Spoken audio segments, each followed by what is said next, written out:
बऱ्याचदा आपल्याला असं होतं की एखादा निर्णय घ्यायला आपण म्हणजे घेऊ का नको घेऊ, म्हणजे हे खूप प्रश्न पडतो आपल्याला. तसंच रामायणामध्ये पण जसं आता काही काहीच्या बाबतीत जसं झालं होतं.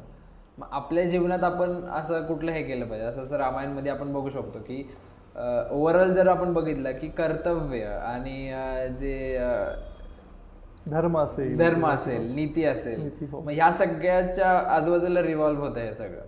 तर मग आपल्या जीवनात तसं कसं हे होऊ शकतं निर्णय घेण्याच्या बाबतीत? याच्यामध्ये कसं आहे की आज आपणही जीवनामध्ये निर्णय घेताना अनेक वेळा चुकतो. काय निर्णय घ्यावा हे आपल्याला कळत नाहीये, आणि कधी कधी निर्णय घेतला की त्याचे परिणाम जीवनामध्ये काहीतरी दिसून येतात. आपण रामायणामध्ये पाहतो की मी एक प्रभू रामचंद्रांचा प्रसंग वर्णन करून सांगतो की प्रभू राम हे प्रत्येक निर्णयासोबत कसे ठाम होते. म्हणजे फार सुंदर वर्णन केलेलं आहे रामायणामध्ये हे. म्हणजे ते रामायण वाचताना अंगावरती अक्षरशः रोमांच उभे राहतात. कारण आता विचार करायसारखी गोष्ट की उद्या राज्याभिषेक होणार आहे, आता सगळी तयारी झालेली आहे, काही तासामध्ये राज्याभिषेकाचा सोहळा सुरू होणार आहे. तेव्हा प्रभू रामचंद्रांना समजतं की आता प्रभू रामचंद्रांना 14 वर्षांसाठी वनवासाला जावं लागणार आहे. आणि मग तेव्हा प्रभू रामचंद्र जेव्हा हे त्यांना कळालं, रामायणामध्ये वर्णन आहे प्रभू रामचंद्रांच्या चेहऱ्याचे हावभाव अजिबात बदलले नाहीत. त्यांच्या मनामध्ये किंचितही भावना आली नाही की अरे उद्या मी राजा होणार आहे, आज मला वनवासात जायचंय. लक्ष्मण त्या ठिकाणी एक फार सुंदर सल्ला प्रभू रामचंद्रांना देतात. लक्ष्मण म्हणाला आपल्या मोठ्या बंधूंना की हे प्रभू राम, म्हणे तुम्हाला वनवासात जायची गरज नाही आहे, तुम्ही तुमचा तात्काळ राज्याभिषेक करू आपण आणि आपल्या वडिलांना कैदेमध्ये टाकू, कारण तुम्ही राजा झालेले आहात आता. मग त्यामुळे 14 वर्ष वनवासात जायची गरज आहे कुणाला, पण तुम्हालाही ती गरज नाहीये. पण तरीही या ठिकाणी आपण प्रभू रामचंद्र पाहतो कसे निर्णय घेत आहेत जीवनामध्ये की शांत बुद्धी ठेवून ते म्हणाले की नाही, ज्या अर्थी वडिलांनी मला हा आदेश दिलेला आहे आणि एक पुत्र म्हणून माझं हे कर्तव्य आहे की त्या नियमांचं पालन करणं. आणि म्हणून मी आता हा असा निर्णय घेतोय की मला अरण्यामध्ये 14 वर्षांसाठी जायचं आहे. तर त्यामुळे आपण असे पाहतो की प्रभू रामचंद्राने जे घेतलेले निर्णय आहेत त्या निर्णयामध्ये ते विचलित नाही झाले. कधी कधी आपण प्रसंगानुसार काही निर्णय घेतो आणि आपण आपल्या जीवनामध्ये विचलित होतो, पण प्रभू रामचंद्र प्रत्येक निर्णयामध्ये ठाम होते, विचलित कधीच झाले नाहीत. कारण त्यांना माहिती होतं इथे कर्तव्य पण आहे, धर्म पण आहे, नीती पण आहे, आणि ह्या सगळ्यामध्ये ते ठाम होते. आणि म्हणून आपण पाहू शकतो की त्यांचा प्रत्येक निर्णय त्यांनी घेतलेला त्या निर्णयामध्ये ते ठाम होते. आणि जसं 14 वर्ष, दुसरं एक मी सांगेन याच्यामध्ये थोडंसं उत्तर वाढेल आपलं हे. हो नक्कीच. जेव्हा भरत महाराज त्यांना आणण्यासाठी गेले, हा चित्रकूटातला प्रसंग आहे.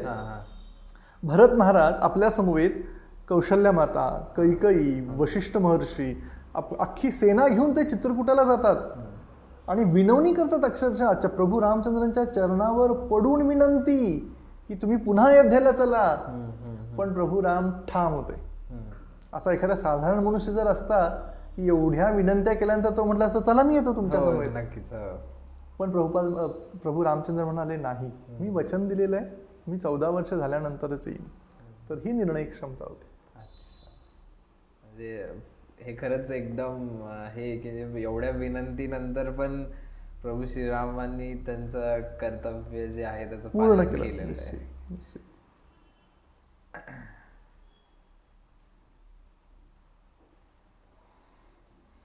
रामायणातील अशी काही घटना आहेत का ज्या पूर्ण रामायणामध्ये, जसं आता हा जो एक प्रसंग सांगितला तुम्ही, अशी अजून कुठला प्रसंग आहे जो खूप महत्त्वपूर्ण आहे आणि ज्याला आपण हायलाइट करू शकतो? निश्चितच आहे. कारण जर प्रभू रामचंद्रांचा आपण जर हा प्रवास बघितला रामायणातला, अशा अनेक गोष्टी आहेत की जिथे आपण विशेष त्या गोष्टींना असं हायलाइट करून त्याच्यातून विशेष काही शिकू शकतो आपण. मी थोडक्यात एक पूर्ण रामायणाचा परिचय असा देईन की प्रभू राम राज्याभिषेक होणार होता, 14 वर्षांसाठी वनवासात गेले, मग चित्रकूटामध्ये गेले, मग दंडकारण्यामध्ये फिरत फिरत अचानक मग पंचवटीमध्ये आल्यानंतर सीतेचं हरण झालं. आता सीतेचं हरण झाल्यानंतर एक प्रसंग मला या ठिकाणी जो फार उद्देशून सांगावासा वाटतो की जो फार महत्त्वाचा आहे. जेव्हा सीतेचं हरण झालं आणि सीतेला रावण आपल्या विमानामध्ये बसून घेऊन जात होता, सीता जोरजोराने ओरडत होती राम राम राम राम राम, आणि हा आवाज त्या पंचवटीतल्या एका पक्षाच्या कानावरती गेला. तो पक्षी म्हणजे जटायू. आणि जटायू हा वयाने अतिशय वृद्ध झालेला होता. जटायूने बघितले की हा रावण आहे, राक्षस आहे, ह्याची प्रचंड शक्ती आहे, ताकद आहे, पण तरीही या जटायूंनी धर्माचं रक्षण करण्यासाठी हवेमध्ये उंच उडी घेतली. त्याला कळून चुकलेलं होतं की रावणासोबत युद्ध करताना मी मरणार, हे माहिती असताना देखील धर्मासाठी त्यांनी युद्धामध्ये उडी मारलेली आहे. आणि आपण रामायणातला हा प्रसंग पाहतो की त्यांनी रावणाला प्रचंड आपल्या नखांनी वचकरलेलं आहे, टोचीनी टोचलेलं आहे.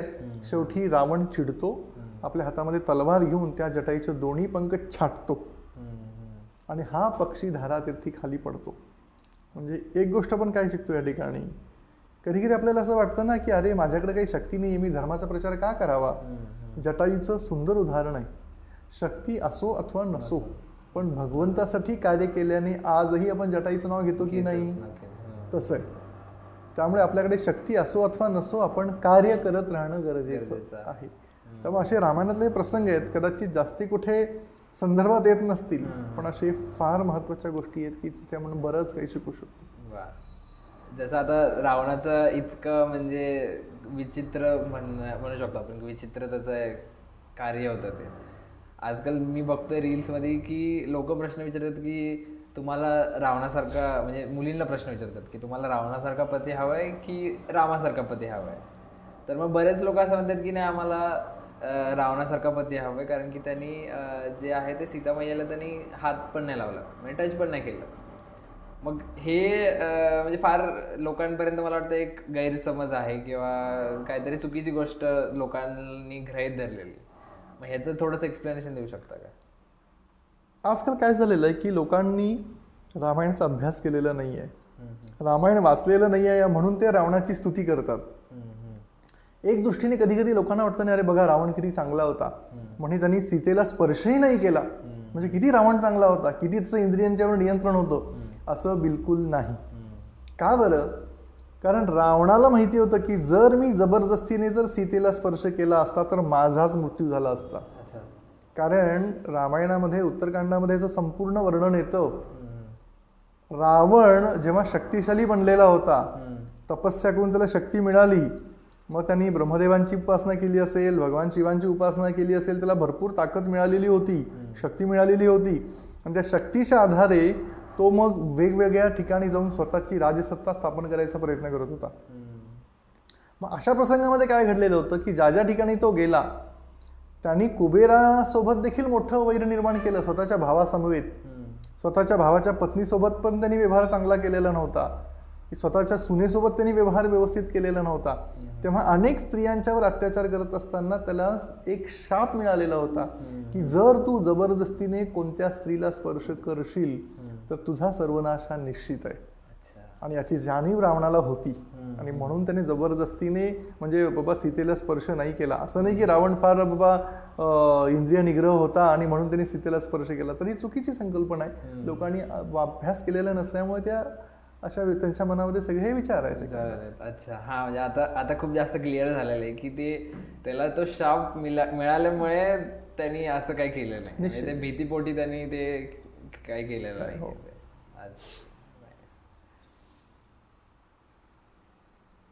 प्रभू श्रीरामांना अनेकदा मी असं ऐकलं की आदर्श राजा असं म्हटलं जातं. मग त्यांचे जे गुण आहेत आणि त्यांनी जे केलेलं कार्य आहे त्याच्यातून आपण काय घेतलं पाहिजे, असे कुठले धडे घेतले पाहिजेत? याच्यामध्ये असं एकंदरीत की जसं मी मगापासून म्हणतोय, रामायणामध्ये प्रत्येक कथेमध्ये वेगवेगळे धडे आहेत. जसं आता एक आपण बघूया की मी काही 2-3 मुद्द्यांचं मी वर्णन करेन की बा काय शिकू शकतो आपण प्रभू रामचंद्रांच्या जीवनावरून. की जसा प्रभू रामचंद्रांच्या जीवनाचा हा प्रवास होता की बाबा ते अयोध्येमध्ये होते, मग वनवासामध्ये गेले, वनवासामध्ये सीतेचं हरण झालं.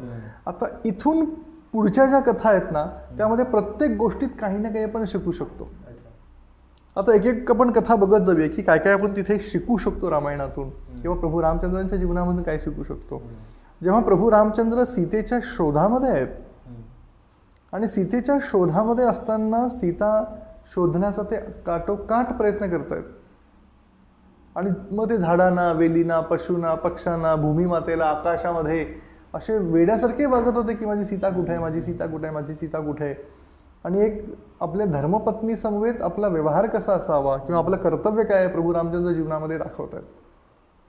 आणि असं सगळं हे सुरू असताना जेव्हा मग अनेक वेगवेगळे राक्षस भेटतात, वेगवेगळे ऋषीमुनी त्यांना रस्त्यामध्ये भेटतात, आणि जेव्हा त्यांना एका खास करून कबंध नावाच्या राक्षसाकडून कळतं की पुढे थोडंसं अंतर चालून गेल्यानंतर त्या ठिकाणी किष्किंधा क्षेत्र लागेल आणि त्या किष्किंधा क्षेत्रामध्ये सुग्रीव नावाचा एक राजा आहे, त्याचीही अवस्था तुमच्यासारखीच झालेली आहे असं जेव्हा तो वर्णन करतो की त्याच्याही पत्नीचं हरण झालेलं आहे आणि तुम्ही जर त्याच्यासोबत मैत्री कराल तर तुम्हाला निश्चित सीता शोधण्यासाठी मदत होईल. आणि मग प्रभू राम लक्ष्मण दोघेही जेव्हा किष्किंधा क्षेत्राकडे जातात तर त्याही प्रसंगाचं वर्णन किष्किंधा क्षेत्रामध्ये फार सुंदर केलेलं आहे. सुग्रीवासोबत तिथं ते मैत्री करतात. आता प्रभू रामचंद्र हे साक्षात परम पुरुषोत्तम भगवान आहेत, त्यांना साधारण एका वानरासोबत मैत्री करावी लागली. पण इथेही प्रभू राम आपल्याला सल्ला देत आहेत की प्रभू रामचंद्र प्रत्येकांशी व्यवहार प्रेमाचा करतात आणि आपले ध्येय प्राप्त करण्यासाठी त्यांनी वानरांसोबत देखील मैत्री केली. आणि मग या सुग्रीवासोबत मैत्री करून सुग्रीवाला त्याचं राज्य मिळवून दिलं. आणि इथे प्रभू रामचंद्रांचं मोठेपणा किती आहे.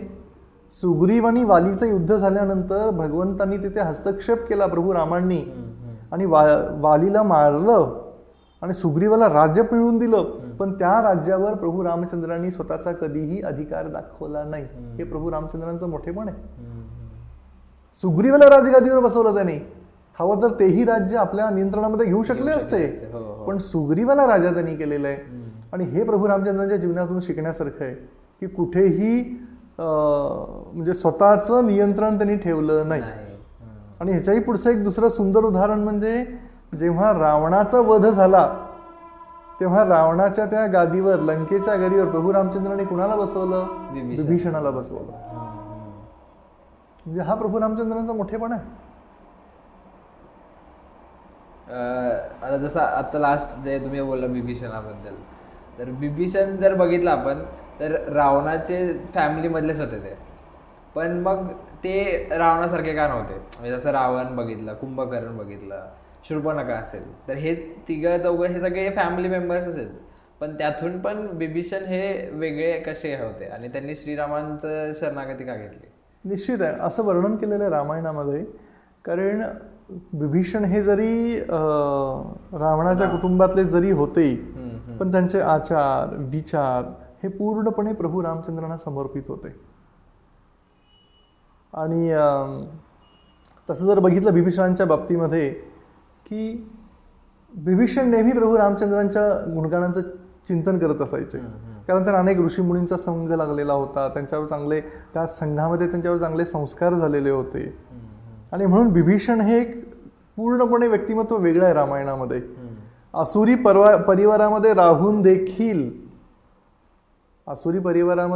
देखील काय केलेलं आहे त्या ठिकाणी, म्हणजे प्रभू रामचंद्रांची भक्ती त्यांनी हृदयामध्ये स्थापन केलेली आहे.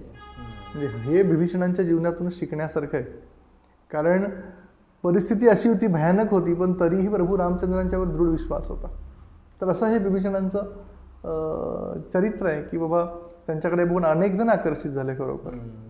आणि सर्वात महत्त्वाचं म्हणजे विभीषणांच्या बाबतीमध्ये जेव्हा त्यांनी बघितलं की सीतेचं हरण करून रावणाने आणलेलं आहे आणि विभीषणांनी सांगितलं की रावणा सोडून दे सीतेला, तू जे करतोय ते चुकीचं करतोयस, पण रावण त्या ठिकाणी ऐकला नाही. उलट रावणाने, इंद्रजिताने विभीषणांचा अक्षरशः अपमान केला. तेव्हा विभीषणांनी त्या राज्याचा त्याग केला. म्हणजे जिथे प्रभू रामचंद्रांचा अपमान होतोय, जिथे प्रभू रामचंद्रांच्या नियंत्रणाला कोणी शह देत असेल तर त्या राज्याचा त्याग विभीषणाने केलेला आहे. म्हणजे हे एक आदर्श उदाहरण आहे खरोखर की जिथे प्रभू राम नाही आहे तिथे राहायचं नाही, हा विभीषणांचा संदेश.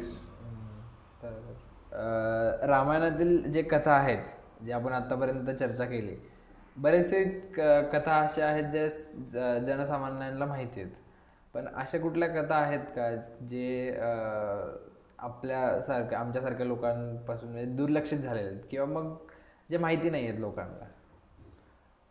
बरेच प्रसंग असे आहेत रामायणातले की बाबा ते कदाचित रामायणाच्या लोकांनी अभ्यास न केल्यामुळे त्यांच्यापर्यंत ते पोहोचलेले नाही आहेत. पण अशा अनेक, जसं चित्रकूटाचा एक जर आपण अध्याय घेतला की जेव्हा प्रभू रामचंद्र हे चित्रकूटामध्ये आहेत तर तिथे त्यांचं जीवन कसं होतं, म्हणजे मला अक्षरशः एक हृदयस्पर्शी घटना अशी वाटते की जे साक्षात पूर्ण पुरुषोत्तम भगवान आहेत. आता पहा, अनेक जण प्रभू रामचंद्रांच्या वरती नको ते आरोप लावत असतात की प्रभू रामाने मांस खाल्लं, हे खाल्लं, ते खाल्लं.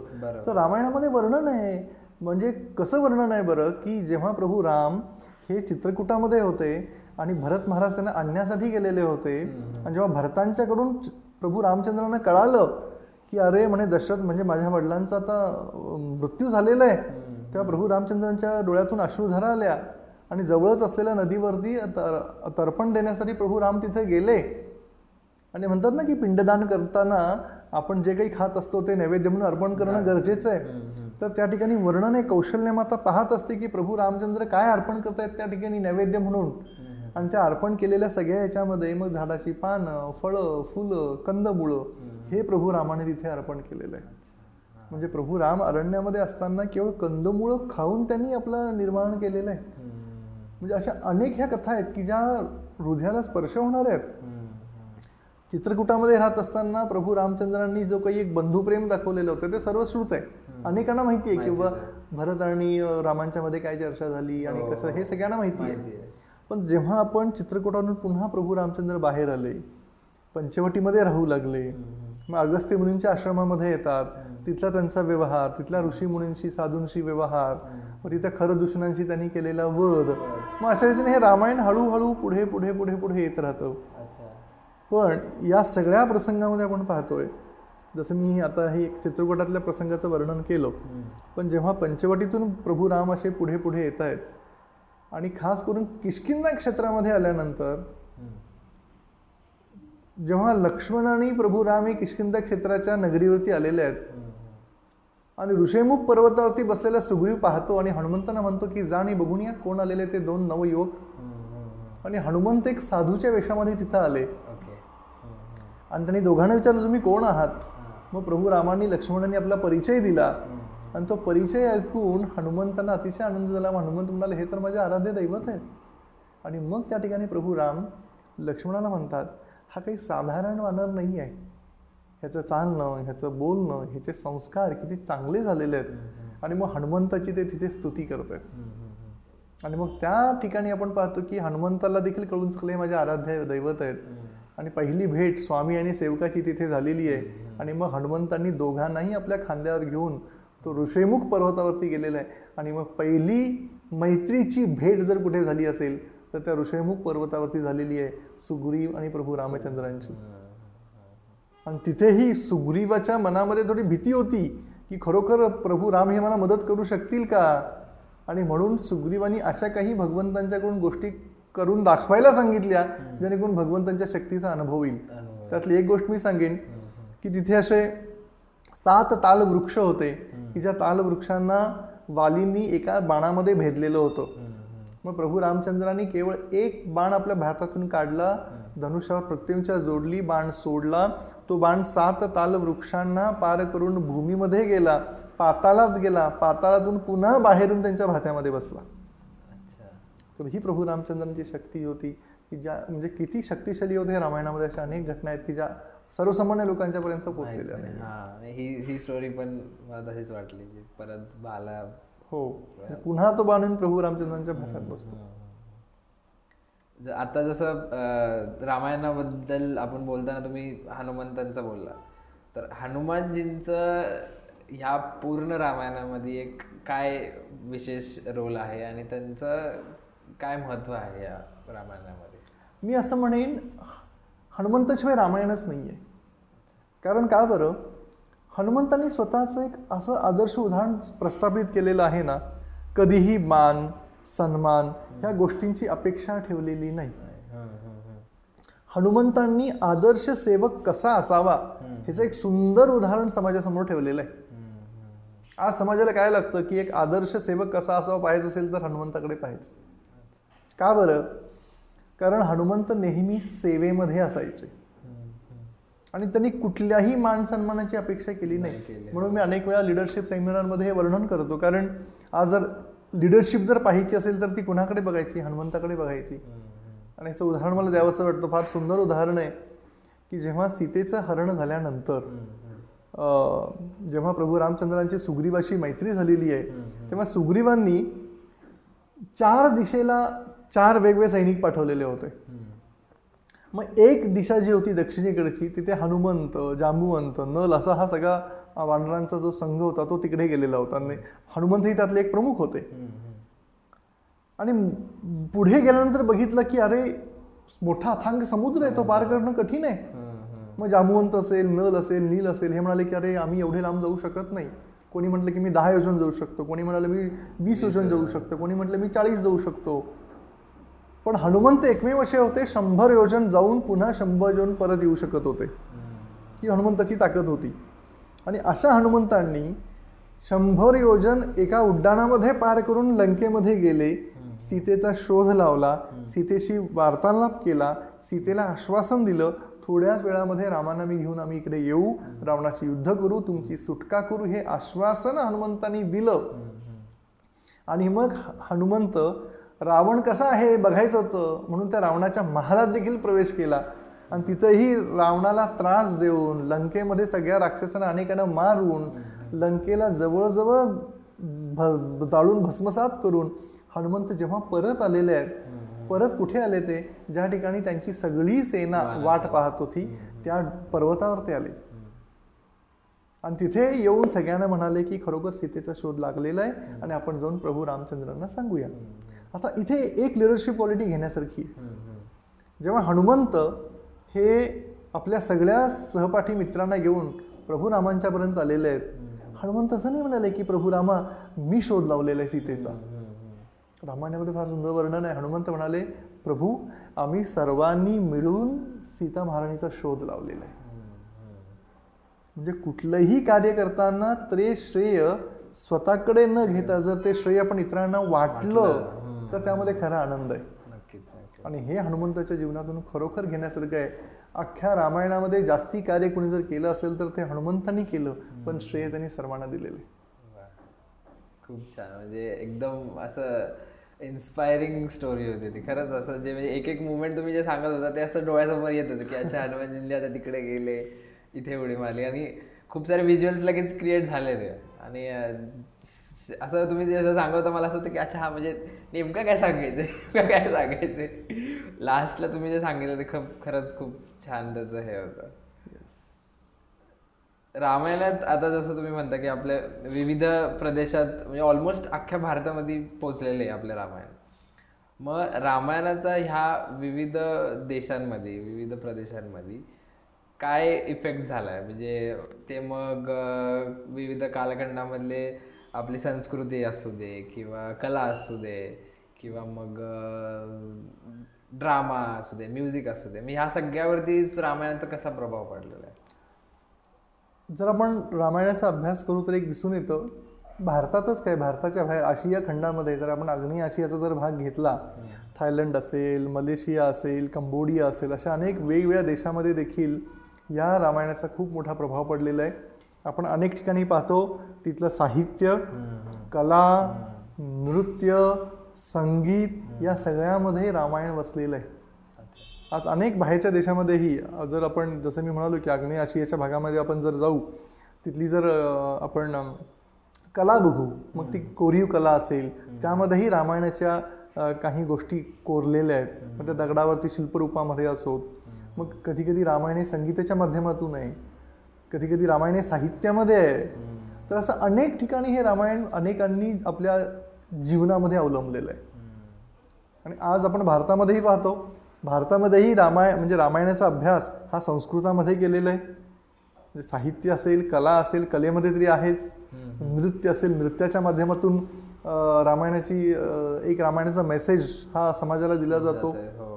मग ती शिल्पकला असेल त्या माध्यमातून देखील रामायणाचा संदेश लोकांच्यापर्यंत पोहोचवलेला आहे. आज आपण भारतामध्ये जाऊ अनेक मोठ्या मोठ्या राजवाड्यांच्या वरती, किल्ल्यामध्ये, दगडांच्या वरती कोरीव काम जे केलेलं आहे त्या ठिकाणी अनेक ठिकाणी आपल्याला प्रभू राम, लक्ष्मण, सीता किंवा हनुमंत जे काही वानरसेना आणून तो जो ब्रिज बांधतायत, पूल बांधण्याचं काम, त्याचे अनेक कोरीव कामं अनेक ठिकाणी आपल्याला दिसतात. नाही आता तुम्ही जे सांगत होता तर हनुमानजींचं आपण आता रिसेंट तुम्ही सांगितलं, तर असं म्हणजे मी बघतोय किंवा मी आता हे केलं की प्रत्येक गावामध्ये हनुमानजींचं एक मंदिर असतंच. म्हणजे ही एक खूप काय म्हणतात त्याला हायलाईट करण्यासारखी गोष्ट आहे की हनुमानजींचं जे कॅरेक्टर होतं रामायणामध्ये ते इतकं स्ट्रॉंग होतं. आणि आज आपण बघितलं तर प्रत्येक गावामध्ये फॉर एक्झाम्पल कुठलं लग्न जरी असेल किंवा काय असेल तर प्रत्येक जण जे असतं ते हनुमानजींचं दर्शन घेऊन किंवा त्यांचा आशीर्वाद घेऊन मग त्यांचं कार्य चालू करतात. परफेक्ट, बरोबर. अजून एक गोष्ट आठवली प्रभूजी मला की आपण आय गेस 2016-17 आपण अयोध्येला गेलो होतो. तो तेव्हाचा एक मी प्रसंग सांगणार इथे की आपण जेव्हा गेलो होतो तेव्हा माझं ते फर्स्ट टाइम होतं अयोध्या. आणि आपण एंटर केलं, आजूबाजूला जरा फिरलो आपण. आणि ज्या दिवशी आपण मंदिरचं दर्शन घेणार होतो तेव्हा आपण सगळेच गेलो आणि तिथे लाईनीत उभे वगैरे राहिलो.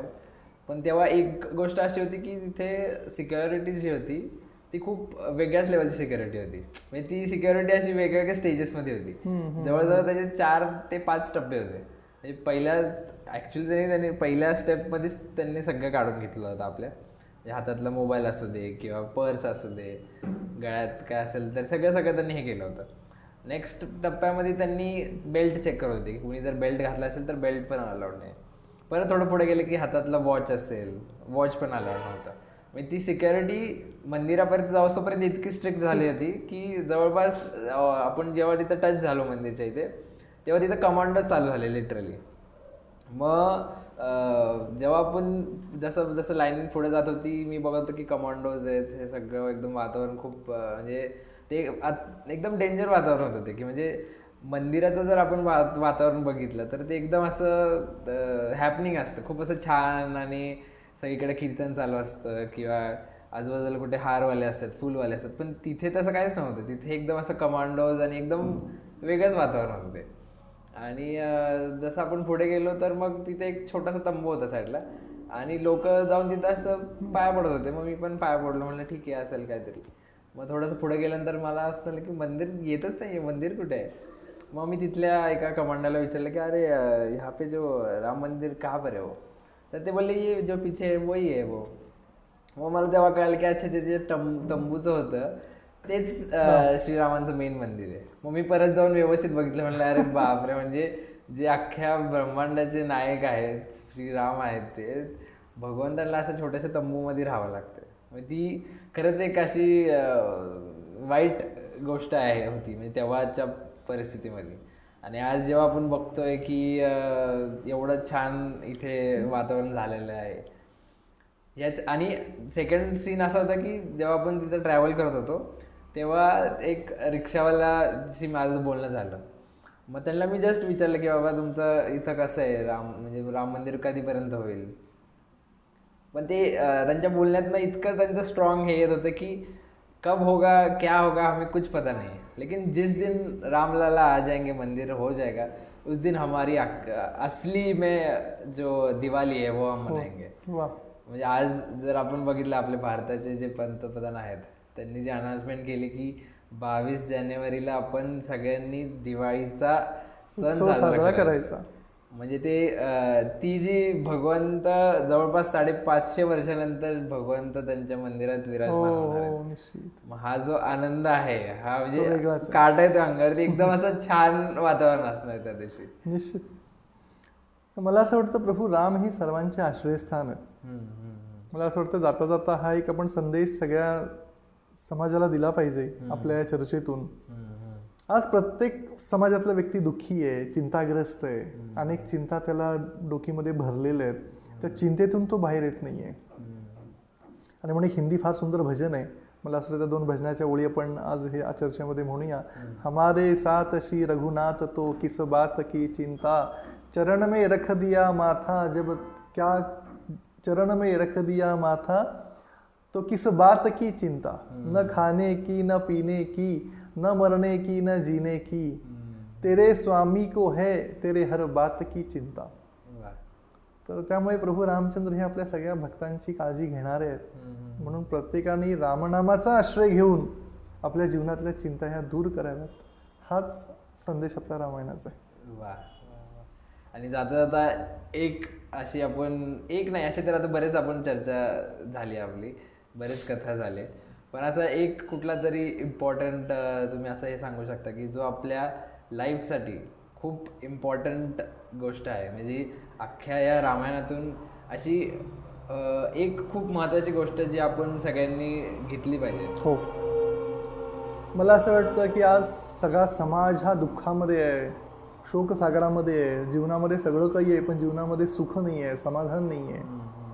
हे सगळं आणण्यासाठी जर काही आपल्याला रामायणातून बोध घ्यायचा असेल तर मी रामायणातल्या युद्धकांडातला प्रसंग सांगेन. शेवटी हा जेव्हा त्या समुद्रावरती पूल बांधण्याचं काम चालू आहे आणि सगळे वानर मोठे मोठे दगड आणतायत, त्या दगडावर लिहिलं जातं राम राम राम, आणि केवळ त्या रामनामामध्ये इतकी ताकद आहे की तो दगडही त्या पाण्यावर तरला जातोय. ही रामनामाची ती ताकद होती. त्यामुळे प्रभूंच्या नावामध्ये इतकी ताकद आहे.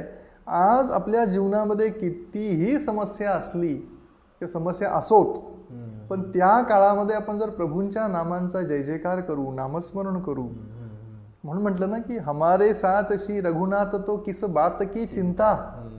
जर प्रभू राम नाम आपल्या समवेत आहे तर काही काळजी करायची गरज नाही की प्रभू राम आपल्याला त्या सगळ्या समस्येतून बाहेर काढणार.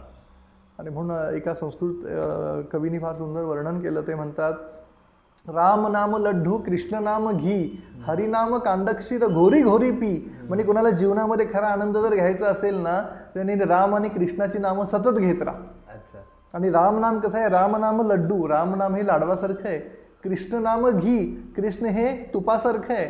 जेव्हा लाडवावर तूप घालून खाल्लं जातं ना, तो लाडू आणखीन मधुर लागतो. तसं राम आणि कृष्ण ही नावं जर दोन्ही एकत्र आली तर जीवनामध्ये आणखीन मधुरता वाढते. वा, म्हणजे खूपच सुंदर आणि गोड अशी आपण आपल्या कथेचं म्हणजे तुम्ही खूप छान असं समारोप केलेला आहे. तर खूप खूप धन्यवाद प्रभूजी. आज ही चर्चा म्हणजे खूप जास्त मनाला लागण्यासारखी होती आणि यातून तुम्ही जे जे काही प्रसंग सांगितले आणि ज्यात रामायणातून जे काही धडे आपण घेतले पाहिजेत ते मला वाटते आपल्या पब्लिकपर्यंत, आपल्या ऑडियन्सपर्यंत एकदम डायरेक्ट हिट झालेले, डायरेक्ट बाणाचा हृदयाला लागलेला आहे तो. नक्कीच आपण तसेच बघितलं तर चर्चा करायला खूप जास्त आहे. म्हणजे हे तर फक्त आपण टीजर पण नव्हता हा, म्हणजे फक्त आपण चिंतन केलं तर एवढ्या साऱ्या आपण कथा आणि हे बोलले आपण. तर ॲक्च्युअलमध्ये रामायण जर आपण वाचलं तर त्यातून खरंच म्हणजे पूर्ण आपलं लाईफ चेंज होण्यासारखे गोष्टी आहेत. त्यामुळे खूप खूप धन्यवाद प्रभूजी. धन्यवाद. हरे कृष्ण. आणि आपण लवकरच नेक्स्ट हे पण करूया आपण. नक्कीच. थँक्यू. हरे कृष्णा. हरे कृष्णा. जय श्रीराम. तर सगळ्यांना विनंती आहे की तुम्ही येत्या 22 जानेवारीला तुम्ही पहिलं मला वाटतं की तुम्ही हे पूर्ण पॉडकास्ट ऐका. आतापर्यंत जर तुम्ही इथपर्यंत आला असाल पॉडकास्ट ऐकत ऐकत तर तुम्हाला खरंच आतमधून एक एनर्जी आली असेल. आणि सगळ्यांना आपण मी हीच विनंती करतो की 22 जानेवारीला आपण आपल्या घरी दिवाळीचा सण साजरा करायचा आहे. आणि प्रत्येकाने असा सण साजरा करा की आयुष्यभर आपण लक्षात ठेवला पाहिजे हा दिवस. तर आपण सगळ्यांनी श्रीरामांना आपण वेलकम करूया त्या दिवशी. आणि पॉडकास्टला मी काय सांगणार नाही की तुम्ही सबस्क्राईब करा, लाईक करा. तर तुम्हाला आवडला असेल तर प्लीज शेअर करा, कारण की आपल्याला हे जे आपण पॉडकास्ट चालू केलं आहे ह्याचं मेन कारण हेच आहे की लोकांपर्यंत जे श्रीरामांबद्दल, आपल्या हिंदू कल्चरबद्दल जे माहिती नाही आहे ती माहिती आपल्याला सगळ्यांपर्यंत पोहोचवायची आहे, जेणेकरून आपण स्वतः आपल्याबद्दल, आपल्या हिंदू कल्चरबद्दल आपल्याला गर्व राहील आणि आपण गर्वाने आपण बोलू शकतो की जय श्रीराम. जय श्रीराम. हरे कृष्ण. हरे.